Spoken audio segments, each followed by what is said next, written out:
They called him the Janitor with the quiet hands.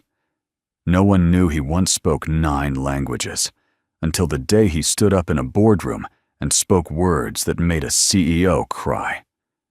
But behind his silence was a promise, and behind that promise was a story no one ever expected to hear. If stories like this speak to you about second chances, unexpected kindness and love that finds its way through silence, consider subscribing.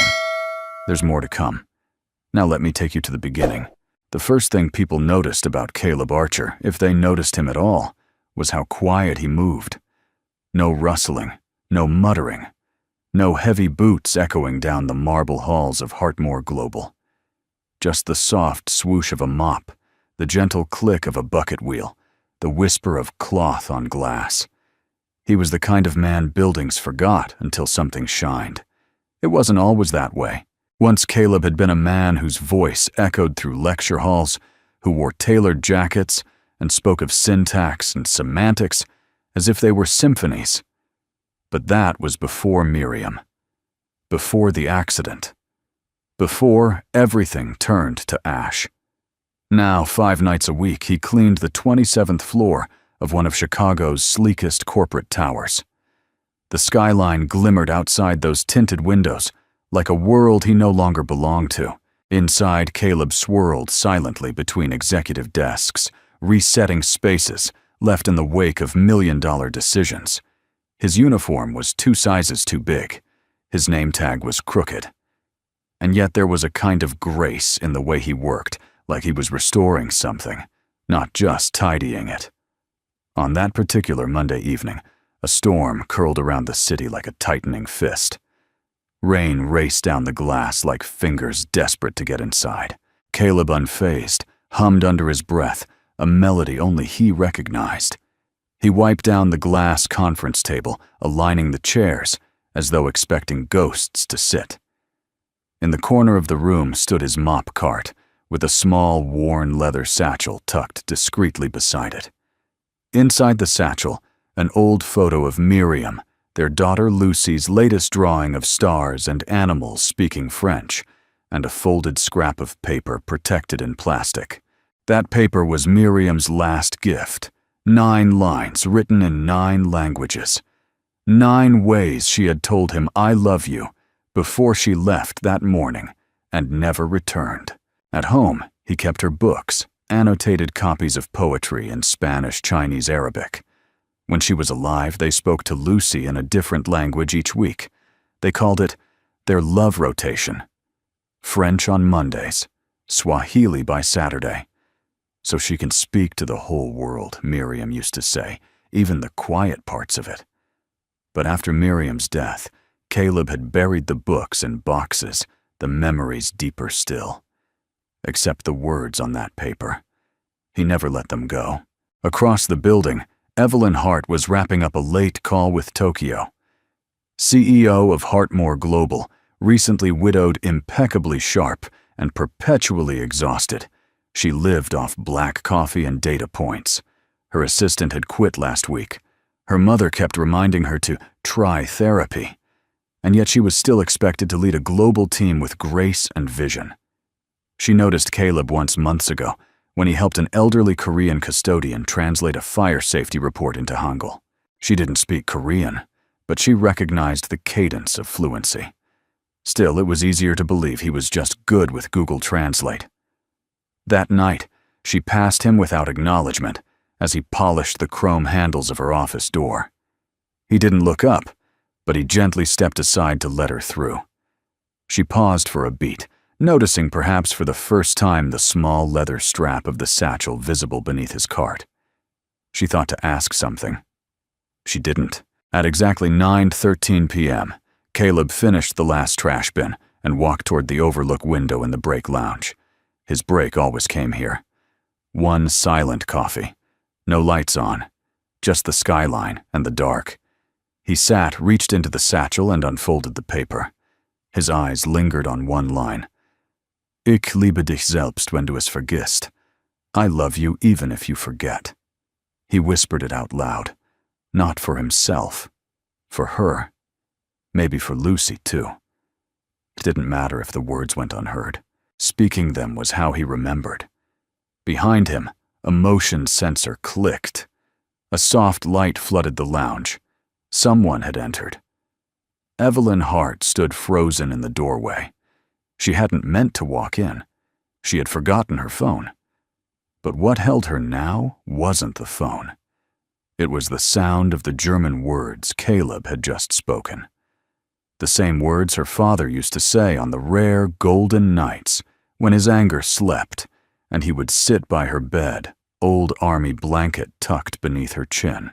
Ich liebe dich selbst, wenn du es vergisst. It had been decades since she heard them. Something cracked inside her like a porcelain cup under slow pressure. You speak German? She asked, voice low. Caleb turned, not startled, not flustered. Just calm. Yes, he replied. Among others, she stared at him. A janitor, alone in a dark lounge, reciting German love lines like they belonged to him. And maybe they did. What's your name? She asked more gently than she meant to. He stood, folded the paper again with reverence. Caleb Archer. A pause. Then she said, I'm Evelyn. Another pause. He offered the faintest smile. I know. And then, without another word, she walked out, phone in hand.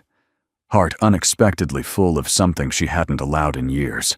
That night in her penthouse above the city, Evelyn Hart couldn't sleep. She opened her old box of letters from her father. There it was. His handwriting, German ink on yellowed paper. The same line. For the first time in a decade, she cried.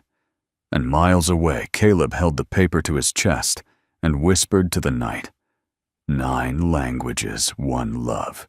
Absolutely. Here is the next installment. Evelyn Hart did not believe in crying. Not because she thought it made her look weak, though in boardrooms of sharp suits and sharper egos, perception was everything, but because she had trained herself not to. Crying was inefficient. It solved nothing. It never brought anyone back. The last time she cried, really cried, was 5 years ago in a hospital corridor, still echoing with the sounds of her husband's name being called in vain. And even then the tears had surprised her, as if they belonged to someone else. Since then, she'd worn sorrow like a tailored suit, sleek pressed and impossible to wrinkle. At 48, Evelyn was known in her circles as brilliant, precise, and unflinching. She made decisions in seconds. She sliced through negotiations like glass. Hartmore Global had doubled its valuation under her leadership and her board of directors, mostly men with brittle smiles. Both admired and feared her, and yet the image she saw in the mirror that morning, hair wrapped tightly, eyes impossibly alert, felt hollow. She knew how to manage investors, but not her mother's concern. Evelyn, you need to feel things her mother had said over tea the week before. Your heart doesn't beat for the company. Evelyn had smiled cool and flat. It does just fine for now, but now had begun to stretch thin. The sleepless nights, the emails at 3 a.m., the silence in her penthouse, the photo of Peter, her husband, on the bookshelf still untouched in its silver frame. He'd been her soft place, her translator of emotions. He used to say, "You think in blueprints, but I dream in paint." He was all color. She was all plan. It worked until he died in a helicopter crash while delivering aid to Honduras. Evelyn never flew again after that. She arrived at Hartmore that morning 20 minutes early as usual. Her office smelled of lemon polish and productivity. She tapped her password, opened her planner, and reviewed the schedule for the International Partnership Summit. Set for next week, an ambitious project involving delegates from 9 countries. All communication had to be precise, flawless. But that wasn't what haunted her now. It was what she'd heard the night before. Ich liebe dich selbst, wenn du es vergisst. The exact phrasing her father had used. She'd been 9 the first time he whispered it. His calloused hand brushing her temple, his voice softer than usual. It was a strange sort of comfort from a man who otherwise spoke in commands and cold discipline. A Dobudai veteran, he never fully came home. He brought the war into their walls, structured her childhood with army corners and consequence. But on rare nights when the whiskey wore off and his voice softened, he'd tuck her in with those same German words. She hated that they could still unravel her. And now, a janitor had said them. No, not just said them. He made them sound like a prayer. Evelyn rubbed her temples and called her assistant, then remembered she hadn't hired a new one yet. A moment of chaos surfaced in her otherwise iron routine. She picked up her phone, opened the company directory, and typed, Caleb Archer. There was no employee profile photo, just a line position custodial services, night shift, hired 1 year ago, supervisor maintenance dept. R. Dempsey. She called Dempsey. Archer, the man's voice crackled. Yeah, nice guy. Doesn't talk much. Shows up early. Never called in sick. Cleans like a ghost. Do you know his background? She asked. There was a pause. I think he mentioned he used to be a teacher or something. Lost his wife, I heard. Has a kid. Sweet girl. That's all I got, ma'am. Evelyn hung up slowly. That afternoon, during her lunch break, which she rarely took, she walked to the 27th floor. She stood at the edge of the break lounge, where the soft scent of coffee lingered, and sunlight cut across the couch like a quiet invitation. She could almost see him there, sitting with that paper in his hands, whispering things no one else heard. There was something reverent in it, not performative, not for attention. A man communing with memory. She walked over to the couch. Nothing was out of place, but on the floor just beneath the seat was a folded piece of paper. Not the one from the night before, but a small, single note scribbled in handwriting that didn't match a corporate memo. It read, "Tell her one story at a time." Daddy, so she doesn't forget the magic. Lucy Evelyn read it 3 times. Then she sat down. For 10 full minutes. That night, as the building emptied again and rain returned to the city, Caleb entered for his shift. As always, he moved like the rhythm of a forgotten waltz, graceful unnoticed. But when he reached the break lounge, a book was waiting for him on the table. Deutsch für Kinder, mit Gefühl. German for children, with feeling. Inside the cover was a note, handwritten block letters. I haven't read this language in decades, but something tells me you remember it better than most. E. Caleb didn't smile, not at first. He just closed the book, gently pressed it to his chest, and exhaled. For the first time in years, something stirred. Not grief, not duty. Hope. In the modest apartment, Caleb Archer called home. Stars hung from the ceiling. Hundreds of them. Some folded from old library receipts, others from magazine pages or grocery lists. Each one was marked with a tiny date and a word in a different language. Taped across the walls and windowsills, they swayed gently whenever the heater kicked on, like whispers drifting through time. They were Lucy's doing.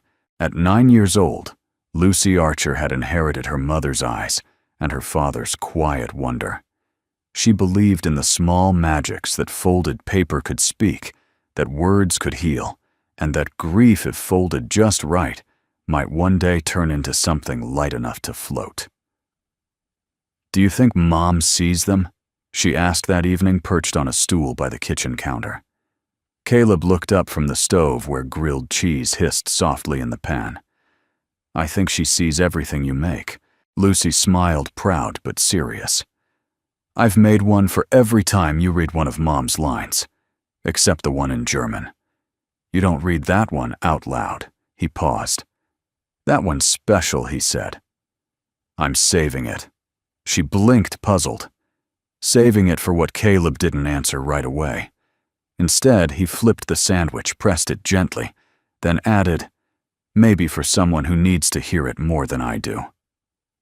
Lucy nodded like she understood. She always did in her own way. Later that night, as snow feathered down outside their apartment window, Lucy sat on the living room rug surrounded by folded scraps. She held a pen between her teeth and studied a wrinkled atlas. "How do you say remember in Swahili?" she called. Caleb, sitting nearby with the German book Evelyn had left, looked up. "Kumbuka." Lucy wrote it on a purple star. "Do you want to help me with the new ones?" she asked. He hesitated, then nodded. They folded in silence for a while, her small fingers working quickly. His moving slower but steady. Each star a memory, a message, a map. After 20 minutes, Lucy crawled into his lap and whispered, "Do you think we'll finish the book this year?" Caleb looked toward the shelf where Miriam's old journals sat beside their half-written manuscript, The 9 Ways We Say Love. "I think it's time we tried," he said. She beamed. "And we can add more pages, right? Like 10 ways. Or 15, maybe even 100. Lucy giggled, then grew thoughtful. Mom would like that. He kissed her hair. She'd love it. The next day, snow gave way to rain, and Caleb returned to work with something unspoken moving in his chest. He hadn't told Lucy about Evelyn's note or the German book. He wasn't sure how to explain it yet, but he carried it in his satchel just in case. Evelyn Hart stood at her office window, hands wrapped around a cup of tea she wouldn't drink. She had slept restlessly, waking once from a dream she couldn't name, except that her father had been in it, and he wasn't angry. That morning, she skipped her meetings.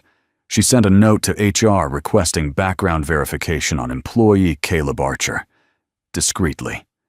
Then she sat back in her chair and stared at the German book she'd gifted.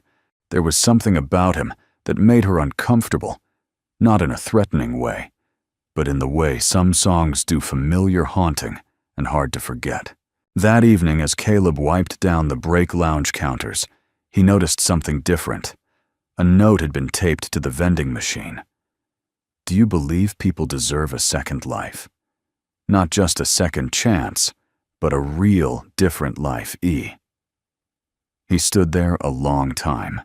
Then carefully, he wrote on the back of a receipt and slipped it beneath the machine's tray. Only if they're brave enough to carry their old life with them. C. Back home, Lucy waited up-seated, cross-legged on the couch with a shoebox on her lap. "I made something," she said as he entered. Caleb sat beside her. "Let's see." She opened the box. Inside were 9 stars, one for each language of Miriam's letter. But they weren't made of paper. They were sewn clumsily but lovingly from fabric scraps, denim lace, an old red curtain from their first apartment. Each one had a tiny stitch in the center. "I want to give these to the person you're saving the German line for," she said. "So they don't forget the magic." Caleb stared at her, his throat tight. "Why?" he asked, voice low. "Because Mom used to say that people who forget how to feel don't need fixing. They need remembering." He pulled her close, held her like a promise. That night, he sat at the kitchen table long after Lucy went to bed. He opened Miriam's letter. He whispered each line. And then for the first time, he said the German aloud. This time, not to her, but to Evelyn, even if she wasn't there, even if she didn't hear it yet. Because Lucy was right. Some people didn't need fixing. They just needed someone to remember for them until they were ready to remember too. The Monday of the summit arrived like a held breath. On the 29th floor of Hartmore Global, the main conference room had been transformed into a showcase of modern diplomacy. Sleek tables, individual microphones, nameplates in 9 languages, and streaming equipment for remote attendees in Zurich, Kyoto, Dubai, and Johannesburg. Evelyn Hart stood in the center of it, all arms, folded a silver pen in one hand, unread messages piling up on her phone. She had planned this moment for months, a synchronized international rollout of Hartmore's multilingual AI platform, a bold step into cultural markets that would define the company's next decade. Everything had to be perfect. But perfection has a sense of irony. At 8:42 a.m., she received a single-line message from HR lead interpreter, injured in accident. Sub unavailable. She read it twice, then once more, as if sheer disbelief might change the contents. She looked up. Rows of representatives from 9 countries were already being escorted into the room. Her stomach dropped. She dialed fast. "Where is Daniel Kim?" She snapped into the phone. "Still in ER. Broken arm." "No voice, ma'am," came the reply. "We've called the agency, but—" "No time," she muttered, cutting the call. She stood motionless for a second, her mind racing in cold, logical pathways. She could cancel, postpone, deliver pre-recorded translations. But every option felt like a strategic disaster, a misstep her board would not forgive. And worse, a loss of trust. She clenched her jaw, took one deliberate step toward the mic stand, and froze. From the back of the room, she heard a voice, low, calm, clear. "May I help?" Every head turned. It was Caleb Archer, dressed in his usual faded uniform. Mop cart parked awkwardly near the wall, sleeves rolled up, the quietness in his eyes now replaced by something steadier. At first silence, then muffled confusion. Evelyn blinked. "Mr. Archer, this is a closed session." He nodded, unbothered. "I know, but I speak all 9 languages represented here. If you'd allow me, I can interpret." A soft chuckle rose from a nearby assistant. Someone whispered, "Is this a joke?" But Evelyn didn't laugh. She remembered Lucy's stars, Miriam's letter, the German phrase still echoing in her dreams. And now this man standing here, not as a custodian, but as if he belonged. "Prove it," she said. But her voice lacked challenge. It sounded more like hope. Caleb stepped forward. First, he turned to the delegate from Seoul and greeted her in flawless Korean, bowing slightly, with proper formality. The delegate lit up in surprise, responding quickly. Then he turned to the ambassador from Brazil, switching into Portuguese, with casual fluency. The man's eyebrows lifted in astonishment. Next came Japanese, Russian, Swahili, French, Arabic, Hindi, and finally German. He turned to Evelyn and said softly with no mic, but enough for her alone to hear, "Ich bin hier, Ihnen zu helfen, nicht nur mit Worten, sondern mit dem, was sie bedeuten." "I'm here to help you, not just with words, but with what they mean." Her throat tightened. She gave the faintest nod. "Proceed." What followed wasn't just translation. It was performance. Graceful, intuitive human.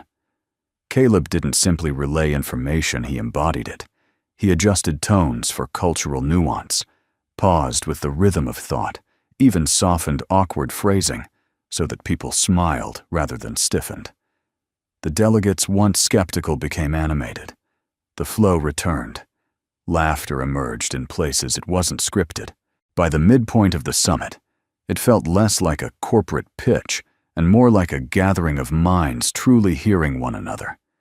And Evelyn, seated at the head of the table, watched not just the success of her company unfold, but the quiet resurrection of something long dormant inside her. When the session ended with a standing ovation, it wasn't for her. It was for the janitor who wasn't a janitor at all. Back in her office, the sun pouring gold through the tall windows, Evelyn sat alone, motionless. She didn't know whether to feel grateful, angry, or ashamed. Grateful that he had saved her. Angry that she had never seen him before. Ashamed that she of all people had assumed he was nothing more than what his uniform said. A soft knock. Caleb stepped in. Not shy. Not bold. Just calm. "I came to return this," he said, setting the German book gently on her desk. She glanced at it. "You kept it in excellent condition." He smiled faintly. books should be treated like memories. They get brittle if left untouched too long. Evelyn picked it up, ran her finger along the edge. Then who are you really? He sat in the chair opposite her, folding his hands.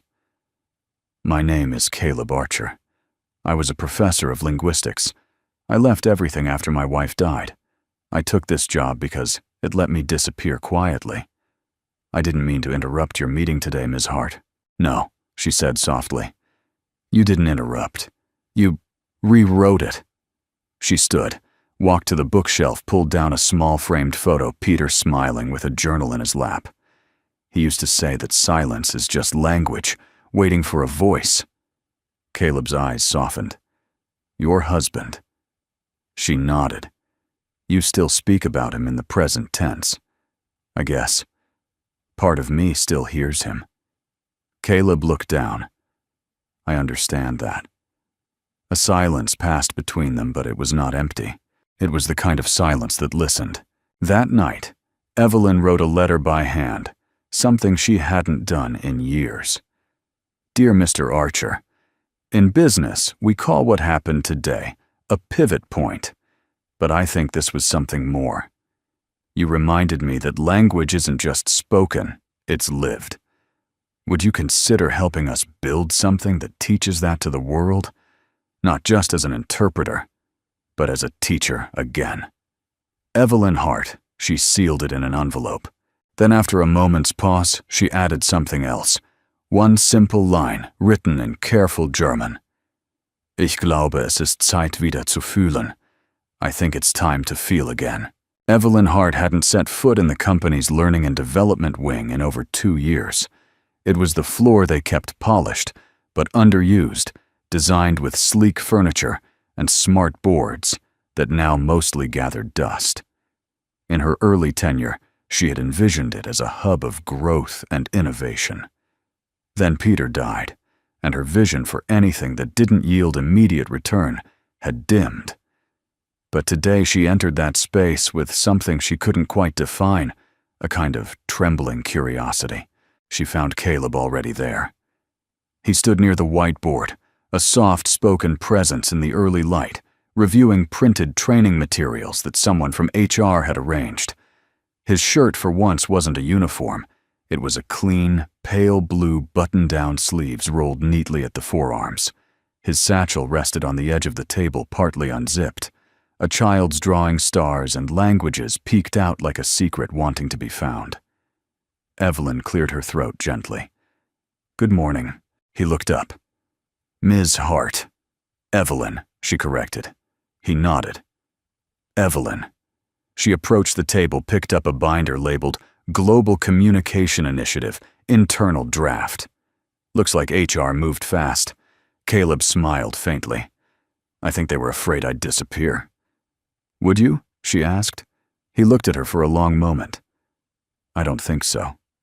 Not anymore.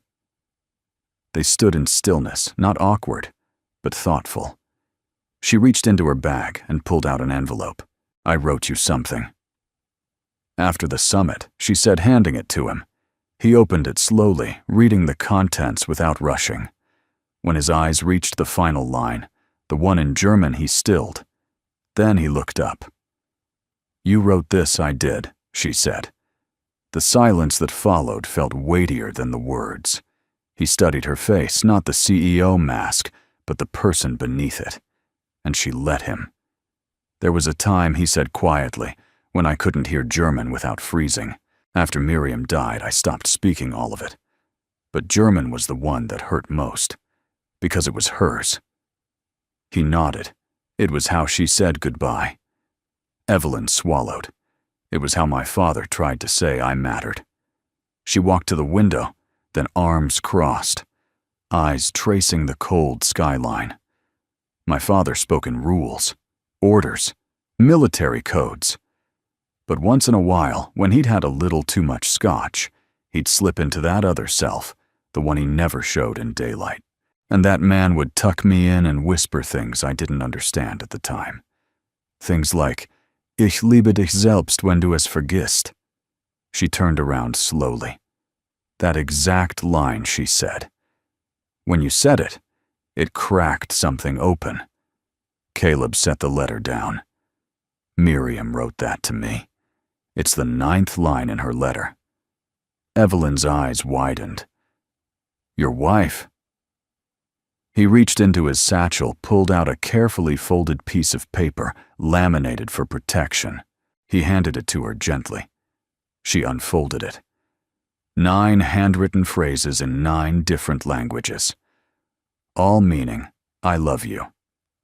The final line in German exactly as she remembered it. Evelyn traced the ink with her fingers, overcome by the realization that the same sentence that had haunted her as a girl had also been someone else's farewell, someone else's thread to love. It's beautiful, she said, voice breaking. He looked at her, not as a woman in power, not as a superior, but as someone real. I've read it out loud every year on the anniversary of her passing, except the German. That one, I always saved. Why, she asked. He met her gaze, soft but unwavering. I think I was waiting for someone who needed it more. She handed the paper back like it was sacred. I want to learn it, she said. The German. No, she said, eyes misting. All of it. I want to speak what she wrote. Caleb studied her heart, pinching slightly at the thought. I can teach you, he said. But it's not just language. You'll need to feel it, even the ones that hurt. I'm tired of pretending I don't, she said. In the weeks that followed, the learning and development room became something more than a workspace. It became a sanctuary. Each morning before the building filled, Evelyn and Caleb met for 45 minutes. He would introduce a new phrase, explain its tone, its context, the rhythm of how love is spoken in different corners of the world. Some days Evelyn stumbled. Some days Caleb did too. But slowly a warmth took root. Not passion, not yet, but something more grounded. The trust between two people who had lost the same thing, the right to speak their hearts out loud. One morning, Evelyn brought a box from her mother's attic. Inside her father's letters from the war. Typed mostly, but a few handwritten in German one with the word Verzeihung underlined twice. Forgiveness, Caleb translated. She nodded. I never forgave him for being so hard. I never forgave myself for forgetting how soft he could be. Then maybe this is how you do it, Caleb said. One word at a time. That night back at home, Caleb found Lucy waiting at the table with a book. I want to learn the 9th one, she said. The German line. He hesitated. Are you sure, he asked. She looked up. You said words hurt if we don't let them out. He smiled, the kind that only comes after long winters. Okay, Starshine, he whispered. Let's say it together. Across the city, Evelyn stood at her mirror, repeating a single phrase over and over until it no longer cracked, but carried. Ich liebe dich selbst, wenn du es vergisst. It no longer belonged to her father. It belonged to her now. And it was just the beginning. On a gray Thursday afternoon, Evelyn Hart received a letter, not an email, not a calendar invite, not a legal memo slid under her office door.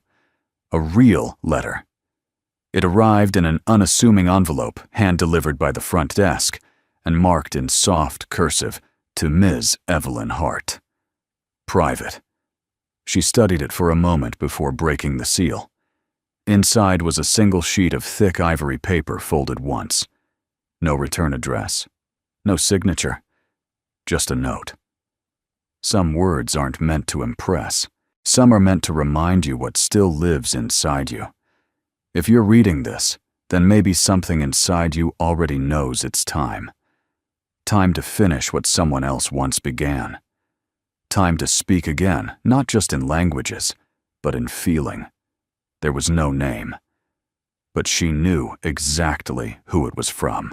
That night, Evelyn returned to the 27th floor.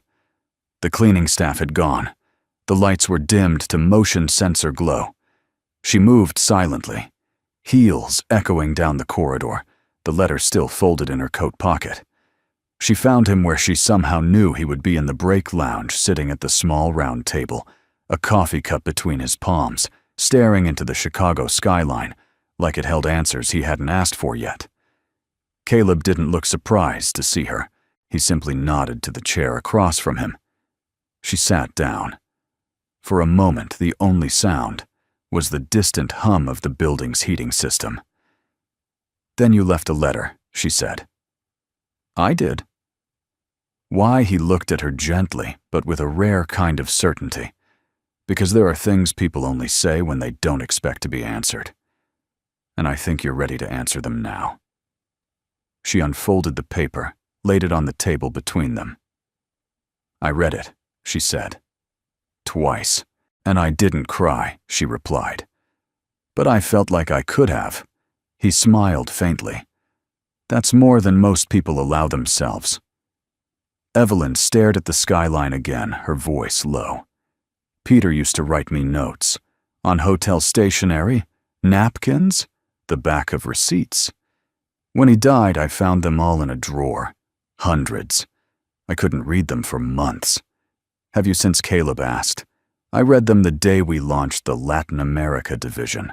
He always believed in the emotional economy. Said people don't buy products, they buy how they're made to feel." She paused.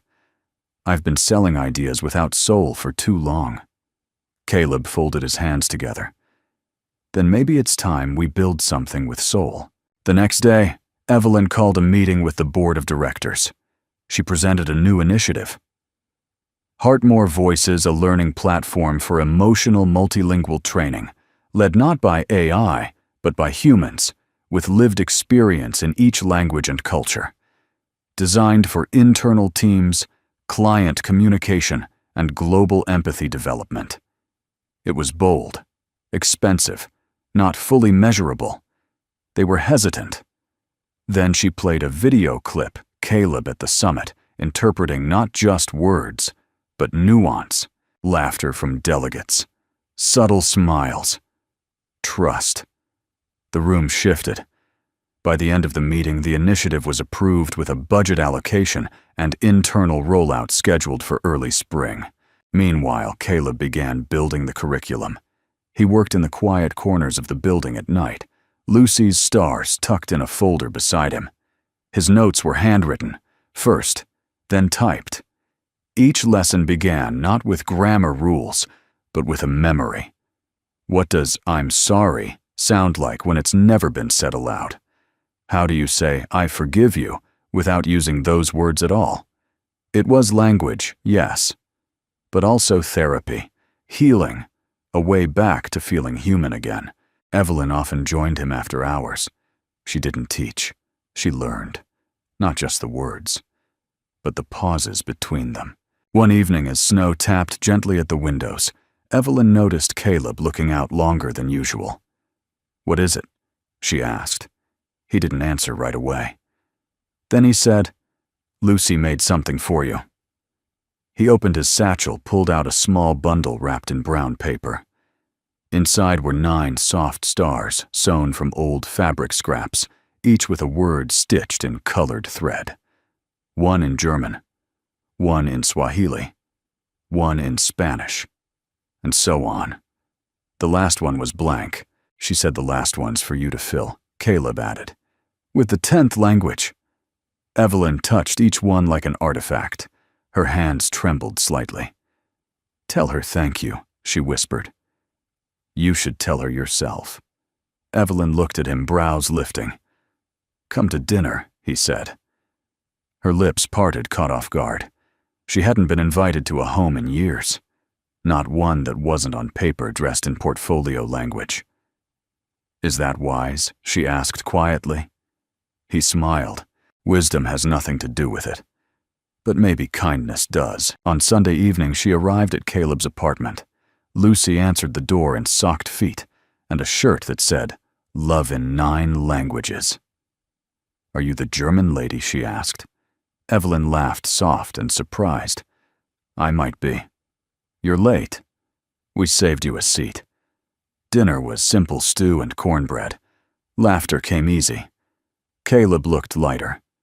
Lucy showed Evelyn her latest stars, and Evelyn promised to make one herself if Caleb taught her how. As the night waned, Lucy leaned against her father and yawned. "Can Miss Evelyn read us one of Mom's lines?" Caleb looked to her. "Only if she wants to." Evelyn nodded. He handed her the laminated paper. She read the first phrase slowly, carefully, her voice unsteady but sure. "Je t'aime même quand tu dors." I love you even when you sleep. Then the next, and the next. By the time she reached the 9th line, the German one, her voice broke. Lucy didn't ask why. She simply took Evelyn's hand as if she already knew. That night, Evelyn sat in her car outside their building long after the lights went dark.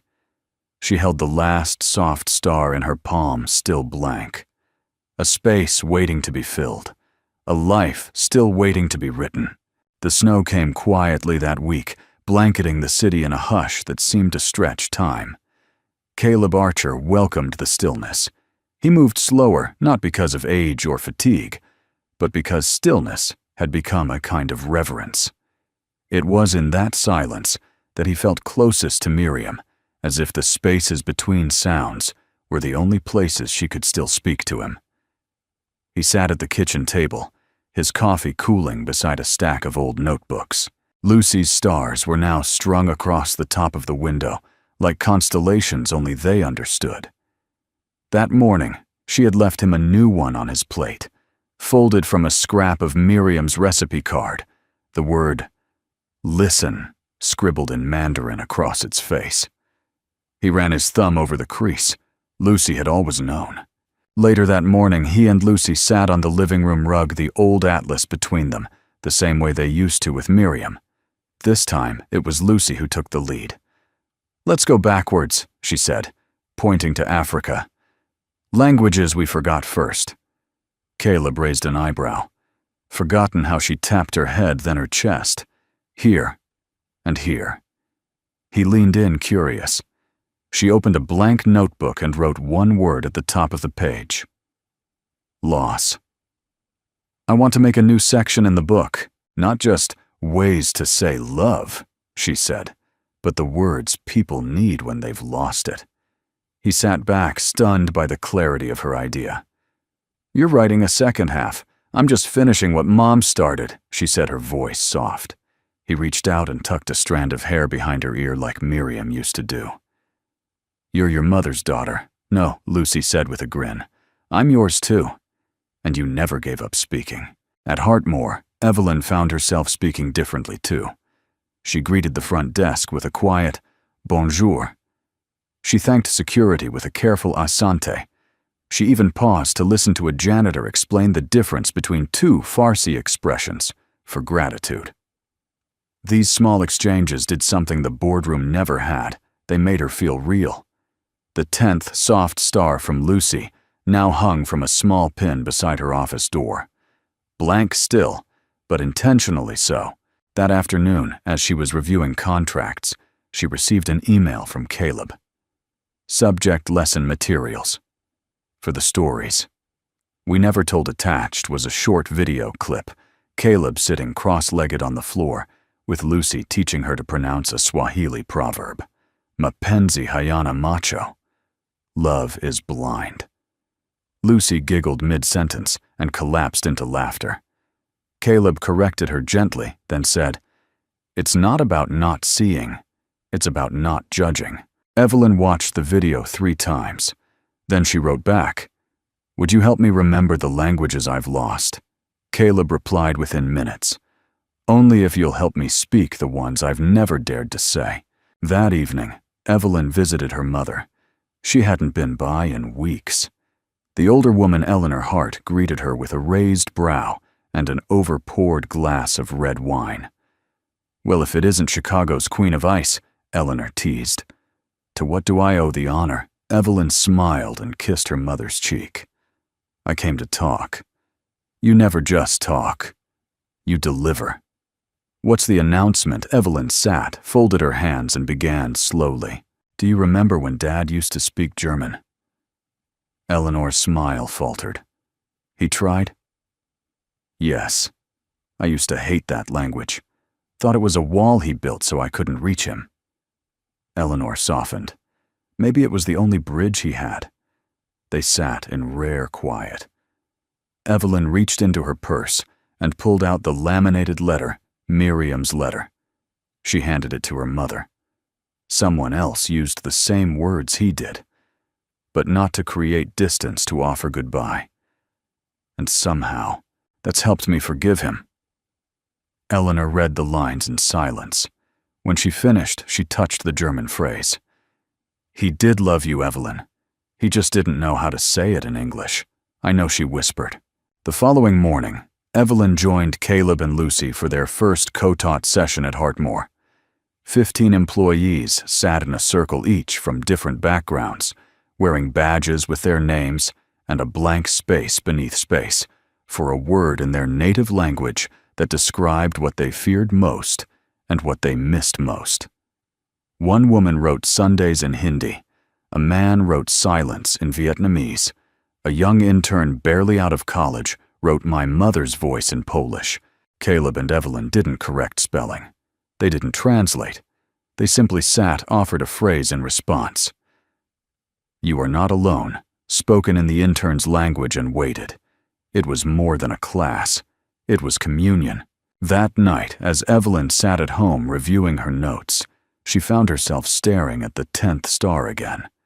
She pulled out a gold pen, and slowly she wrote, I am learning to feel. She didn't hang it. She placed it in her purse where it could go with her, where it would be close. Meanwhile, Caleb stood on the rooftop of their building with Lucy watching snowfall. Do you think people forget how to love? She asked. No, he said. I think they just forget how to say it. Lucy reached into her coat pocket and handed him a folded note. I wrote a new line for the book, she said. He opened it.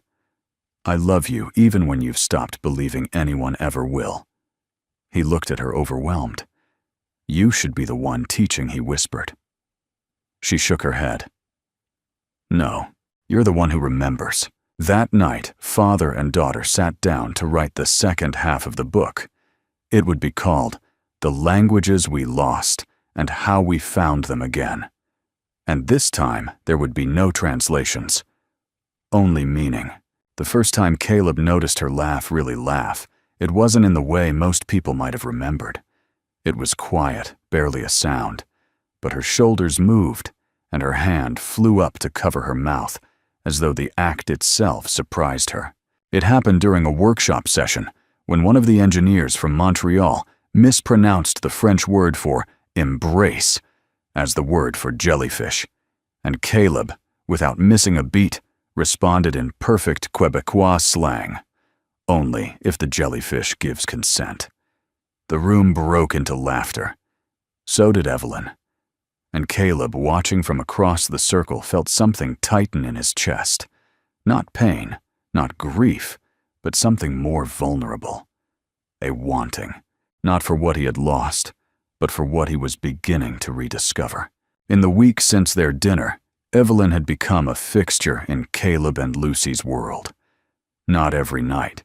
Not always planned. But she would show up with a question or a loaf of sourdough she picked up from a place Peter once loved. Sometimes she stayed for dinner. Other times, she simply sat at the kitchen table while Lucy folded paper stars and Caleb cooked. No one called it anything. No one needed to. It simply became.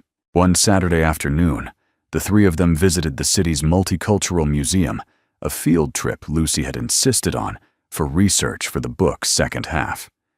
They wandered between exhibits, walls, lined with scripts from ancient languages, audio recordings of lullabies in dialects, no longer spoken video footage of elders teaching grandchildren how to say, "I'm proud of you," in their mother tongue. In the middle of the museum, they came across a room titled The Language of Threads. A collection of global textiles hung from the ceiling like sails, each cloth embroidered with symbols of family grief, harvest celebration. Caleb stood in silence, watching one tapestry in particular from Eastern Europe, a long piece of linen stitched with 3 generations' worth of blessings in Hungarian, German, and Yiddish. Evelyn came to stand beside him. "Do you think language can live in fabric?" she asked. "I think memory can," he replied. She nodded slowly. "My grandmother had a quilt. She used to say each patch held a story, but I never asked her to tell me any of them." Caleb looked at her, then back to the tapestry. "You still could," he said. "No," she said softly. "She's gone." "But the quilt isn't, is it?" Evelyn smiled through the quiet ache. "No, it's in my closet. I haven't taken it out in years." "Maybe it's time," Caleb said. "Sometimes when words are too hard, you have to read what's been stitched instead." That evening, Evelyn pulled the quilt from her closet. It smelled of cedar and old summers. The colors were faded, but intact. In one corner, she found something she hadn't noticed before, a tiny stitched phrase in cursive. She held her phone up to it and typed the words into a translator. Hungarian. "Let softness be your strength." Her breath caught. She hadn't known that part of herself existed in another language. But now, she could feel it. Not as something distant, but as something passed down. At Heartmoor, the first full draft of the 9 Ways We Say Love was complete, printed bound with a linen-textured cover in soft cream. On the first page, Miriam's 9 lines. On the final page, Lucy's 10th. Evelyn read it alone one evening at her office. The pages were light, but carried weight. Every line spoke not only of affection, but of presence, of love given freely even when it wasn't returned in the way one might expect. When she reached the last line, handwritten in Lucy's blocky letters, her eyes stung. "I love you even when you've stopped believing anyone ever will." She closed the book and held it to her chest. Then, without thinking, she dialed Caleb. He picked up on the second ring. "Hey," he said.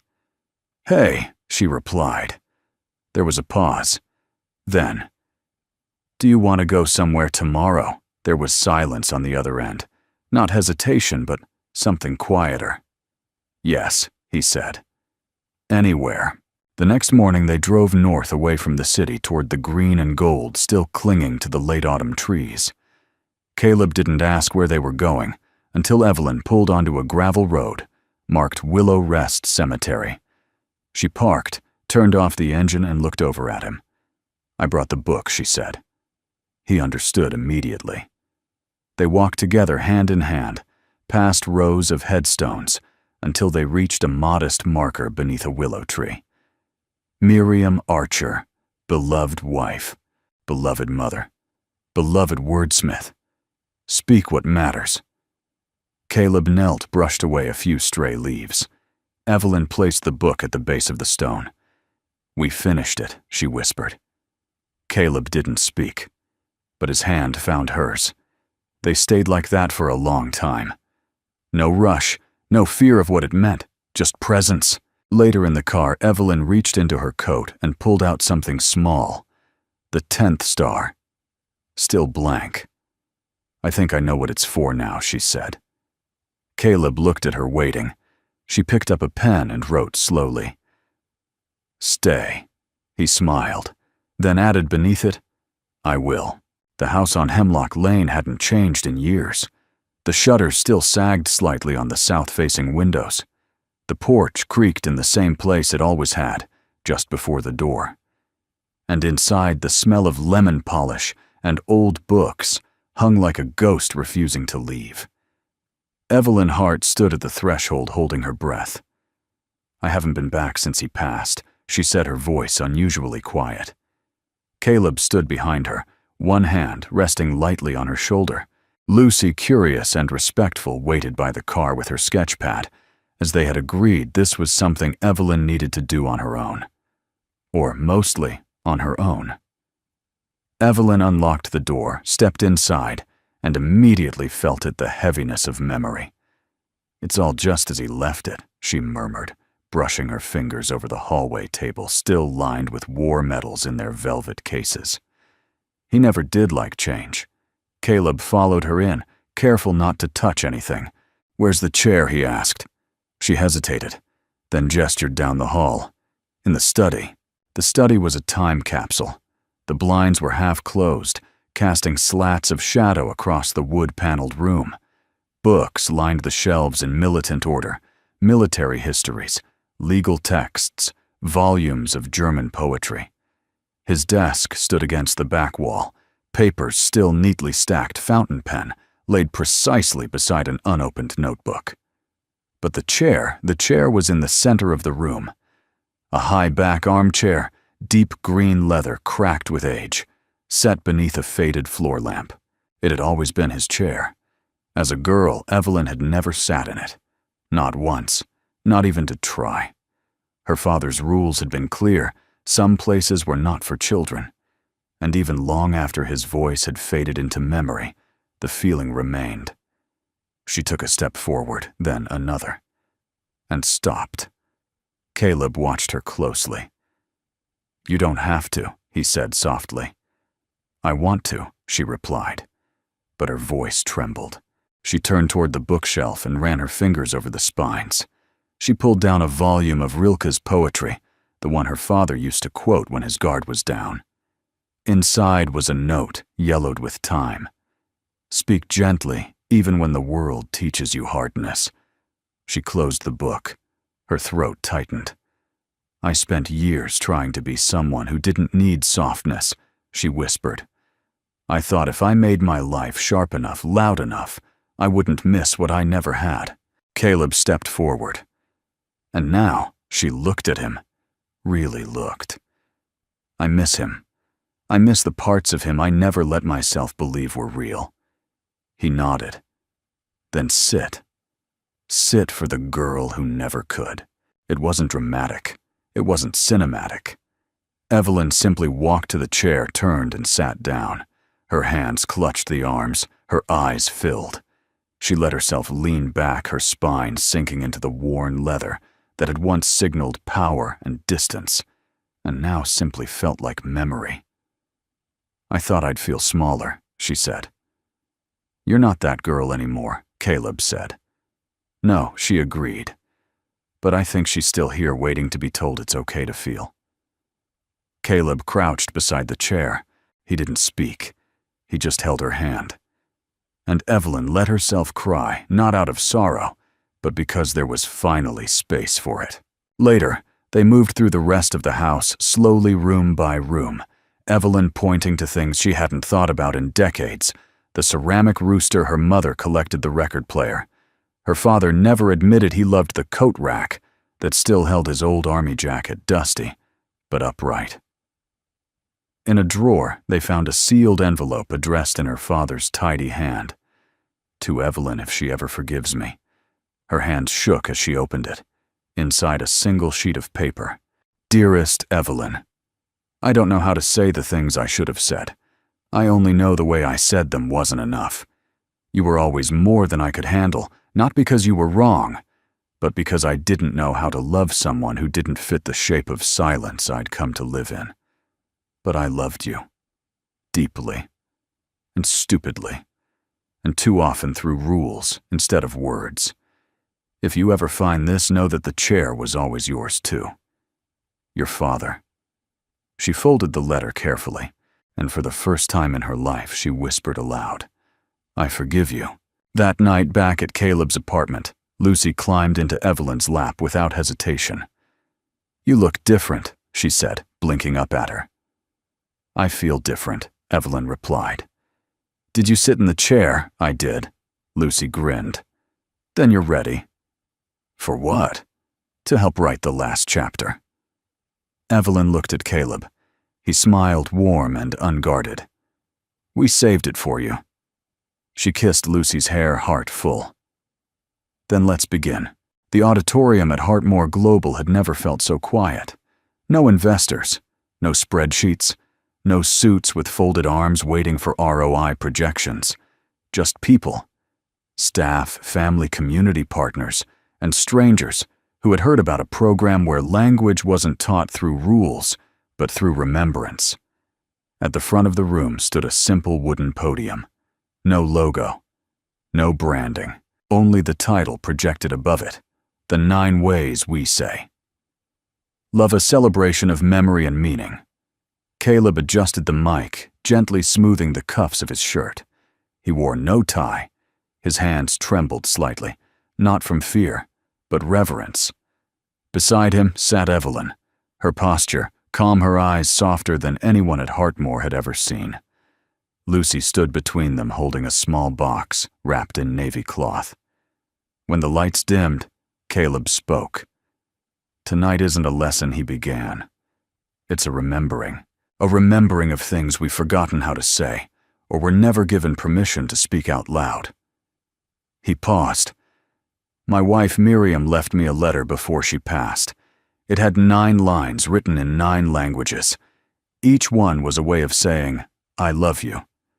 But not in the way we say it on Valentine's Day or in birthday cards. These were different. They were for the quiet days, the ordinary hours, the grief-filled mornings. Lucy stepped forward and handed Caleb the box. He opened it slowly and lifted out the original laminated letter, holding it with both hands, as though it were scripture. And tonight I will read them, he said. 1 for each way love still speaks, even when we've forgotten how. The first line was in French. Je t'aime même quand tu dors. I love you even when you sleep. He read it softly, allowing silence to follow. A hush settled. Somewhere in the audience, a woman closed her eyes. The second came in Arabic. Uhibuka walau kuntu la ara'ak. I love you even when I can't see you. Then Swahili, then Mandarin, then Portuguese. One by one he wove through each language, his voice steady, low, and musical. Each time Evelyn could feel the room leaning forward, not to learn but to receive. When he reached the 9th line, German, he paused. Ich liebe dich selbst, wenn du es vergisst. I love you even if you forget. He didn't translate this one aloud. Instead, he looked at Evelyn, and she stood. In her hand was a small card. I never heard this phrase with love before, she said. I heard it as something cold, as something buried in military routines and withheld affection. But I understand now. My father said it because he didn't know how else to say what he meant. Her voice faltered. And I'm here now because someone taught me how to hear it differently. She turned to the audience. I used to think leadership meant strength. That strength meant silence. But tonight I know that true leadership means choosing to speak in ways that reach the soul, not just the mind. She nodded to Caleb. He handed her a new card, the final page of the book. The 10th way. I love you even when you've stopped believing anyone ever will. Lucy Archer gasps, then stillness. And then something unexpected. Applause. Soft at first, then building, gentle and sustained, not for spectacle, but for gratitude. Caleb reached for Lucy's hand. Evelyn placed her hand over both. After the applause faded, a staff member approached the mic. There's a tradition in some cultures, she said, where after a person speaks truth, the room must offer silence, not out of discomfort, but out of honor. So the auditorium went still once more, a stillness that didn't need to be filled. It simply existed, present, holy. After the event, people came forward in waves, not to congratulate, but to connect. A Korean janitor wept as he shared that he hadn't spoken his native tongue in 5 years. A young woman whispered to Evelyn that she hadn't forgiven her mother until tonight.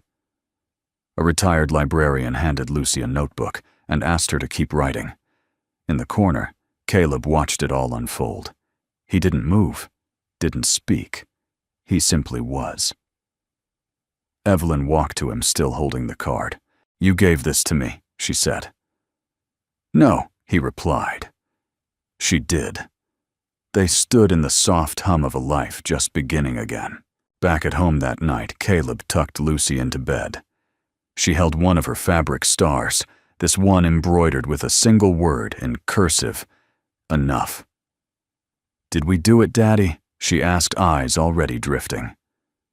"We did," he whispered. "And we're still doing it." He closed her door gently. In the living room, Evelyn sat on the couch, flipping through the first published copy of The 9 Ways We Say Love. On the dedication page beneath Caleb's name was one simple sentence for Evelyn, who found her voice by listening first. She ran her finger over the ink. When Caleb entered, she smiled. "You ready to write the next one?" she asked. He smiled back. "Only if we write it together." Spring came late that year. The snow held on as long as it could, blanketing sidewalks in patches of stubborn white, while early daffodils pushed through like quiet declarations. We are not done blooming. Neither, it seemed, was Caleb Archer. His mornings had changed. No longer spent in silence with a mop and bucket, he now led workshops in a sunlit room on the 12th floor of Hartmore Global. Some days he taught words, verbs, and phrases, and nuances of tone. But more often he taught pause, how to listen, how to say nothing until you meant something. One morning he walked in to find a post-it stuck to the board. In Lucy's handwriting, "Love is a language. So is kindness. So is waiting." He kept it there. No one dared move it. Evelyn's changes were quieter, but no less profound. She still ran a company, still made decisions with clarity and confidence. But now she also paused before responding. She asked more questions than she answered. And every Friday at noon, she blocked off 1 hour in her calendar. The event title simply read, "Quiet." She no longer lived in the penthouse. Instead, she'd moved to a restored townhouse just off Maple Street, a block from Caleb and Lucy. Close enough to walk over for dinner, far enough to remember that independence didn't mean isolation. In her study above the desk, once reserved for quarterly reports, now hung 10 soft fabric stars, each stitched with a word in a different language. The 10th was gold, embroidered in her own hand. Stay. On the last Sunday in April, they held a book signing not at a bookstore, but in a church basement downtown, where language classes were taught to immigrants and refugees. Folding tables lined the walls, each covered in books, quilts, and food from a dozen countries. Lucy ran the donation jar. Caleb signed copies with a quote from Miriam. Evelyn greeted guests like a host greeting family. Midway through the afternoon, a woman in her 70s approached Evelyn. Polish accent, bright eyes. "This book," she said, holding it close, "reminds me of how my husband used to speak. He didn't say, 'I love you,' but he made tea every morning. That was his language." Evelyn smiled gently. Then he spoke beautifully. The woman touched her arm. "And so do you." That evening, the three of them, Caleb, Evelyn, and Lucy, sat on a bench in the park beneath budding cherry trees. The sky was lavender.